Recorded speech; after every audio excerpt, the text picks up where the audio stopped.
মারা গেছে প্রিয় মুসলিম বন্ধুটি, আর তাতেই যেন বাকরুদ্ধ হিন্দু বন্ধু।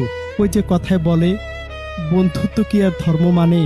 ধর্মের বেড়াজালে হয়তো মানুষটি বন্ধুর জানাজায় দাঁড়ানোর অনুমতি পায়নি, কিন্তু তাই বলে কি বিদায় বেলাও পাশে থাকবে না? না, সে ধর্মের দোহাই দিয়ে সরে যায়নি। এক পাশে চলছে বন্ধুর জানাজা, আর ঠিক বিপরীতে কান্না ভেজা মন নিয়ে দূর থেকে দাঁড়িয়ে আছে হিন্দু বন্ধু। বুকে যেন রক্তক্ষরণ। বিদায় বন্ধু, তোমায় ভুলিতে পারিনি আমি। দৃশ্যটি প্রথম দেখায় খুব সাধারণ মনে হলেও এর পেছনের আবেগটা পাহাড়ের চেয়ে বিশাল আর ভারী। ভিডিওতে দেখা যায় জানাজার মাঠে সারিবদ্ধভাবে দাঁড়িয়ে আছেন মুসলিম মুসল্লিরা। তারা শেষবারের মতো তাদের ভাইয়ের জানাজা নামাজের প্রস্তুতি নিচ্ছেন। ঠিক তখনই ক্যামেরা ঘুরে যায় পেছনের দিকে। সে চেনা ভিড় থেকে অনেকটাই দূরে সবার আড়ালে একটি গাছের পাশে একা, সম্পূর্ণ নিথর ও নির্বাক দাঁড়িয়ে আছেন একজন মানুষ।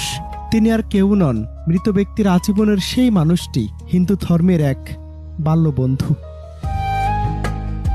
ধর্মীয় নিয়মের কারণে হয়তো তিনি সামনের কাতারে দাঁড়িয়ে জানাজায় অংশ নিতে পারছেন না, কিন্তু তার চোখ মুখের সেই চরম শূন্যতা আর থমকে যাওয়া চাহনি বলে দিচ্ছিল তার অবাধ্য হৃদয়টা ঠিকই পড়ে আছে সামনের ওই লাশের খাটিয়াটার কাছে।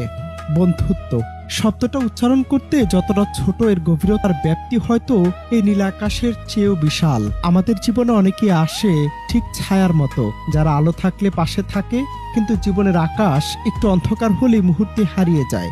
কিন্তু কিছু বন্ধু থাকে একেবারে আলাদা, যারা ধর্মের দেয়াল, সমাজের কঠিন নিয়ম আর সমস্ত সংকীর্ণতার ঊর্ধ্বে গিয়ে মৃত্যুর শীতল অন্ধকারও ঠিক প্রকৃত ছায়ার মতোই শক্ত করে হাত ধরে পাশে দাঁড়িয়ে থাকে।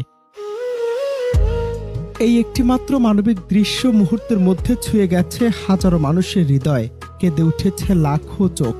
সোশ্যাল মিডিয়ায় ভিডিও ছড়িয়ে পড়ার পর থেকে নেটিজেনরা পরম শ্রদ্ধায় ও ভালোবাসা ফাঁসিয়ে দিচ্ছেন এই হিন্দু বন্ধুটিকে। সব বন্ধুত্ব এক হয় না। জীবনের শেষ বেলায় এমন একজন নিঃস্বার্থ বন্ধু পাওয়া আসলে পরম ভাগ্যের ব্যাপার। অনন্ত হাসান মাসুদ, বাংলা টিভি।